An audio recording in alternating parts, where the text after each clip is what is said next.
এক রাতেই ইরানকে গুঁড়িয়ে দেওয়া সম্ভব। মার্কিন প্রেসিডেন্ট ডোনাল্ড ট্রাম্পের এমন হুমকির কড়া জবাব দিয়েছে ইরান।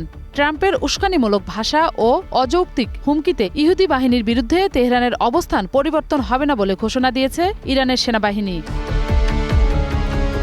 দেশটির রাষ্ট্রায়ত্ত বার্তা সংস্থা তাসনিম নিউজ এজেন্সি জানায়, সেনাবাহিনীর মুখপাত্র মোহাম্মদ আকরামিনিয়া বলেছেন, রাজনৈতিক কর্তৃপক্ষ যতদিন উপযুক্ত মনে করবেন ততদিন যুদ্ধ চলবে।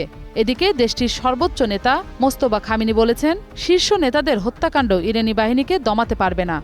আইআরজিসির গোয়েন্দা প্রধান মাজিদ খাদেমির নিহত হওয়ার পর এক লিখিত বক্তব্যে এমন মন্তব্য করেন তিনি। ইরান বিষয়ে স্থানীয় সময় সোমবার হোয়াইট হাউসে সংবাদ সম্মেলন করেন ট্রাম্প। সেখানে তিনি বলেন, মার্কিন বাহিনী চাইলে মাত্র এক রাতেই পুরো ইরানকে নিশ্চিহ্ন করে দিতে পারে, আর মঙ্গলবার রাতেই তা হতে পারে। যুদ্ধবিরতিতে ইরান যে প্রস্তাব দিয়েছে তা যথেষ্ট নয় বলেও মন্তব্য করেন ট্রাম্প।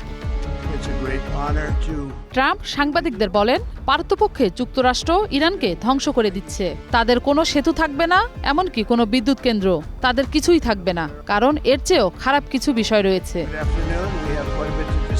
এক প্রতিবেদনে মার্কিন সংবাদ মাধ্যম ওয়াল স্ট্রিট জার্নাল জানায়, ট্রাম্পের ডেডলাইনের মধ্যে চুক্তির সম্ভাবনা নেই, কারণ দুই দেশের মধ্যে যেসব বিষয় মতপার্থক্য আছে তা এক রাতের মধ্যে দূর করা সম্ভব নয়। ফলে যুক্তরাষ্ট্রের সময় মঙ্গলবার রাত ৮টার পর কী ঘটবে তা আগেভাগেই অনুমান করা সম্ভব নয়।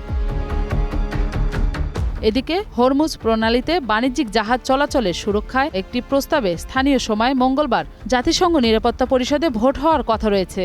তবে ভেটো ক্ষমতাধারী চীন বল প্রয়োগের বিরোধিতা করায় প্রস্তাবটি দুর্বল করা হয়েছে বলেও জানিয়েছেন সংশ্লিষ্টরা। মৌসুমী মৌ, গ্রিন নিউজ ডেস্ক।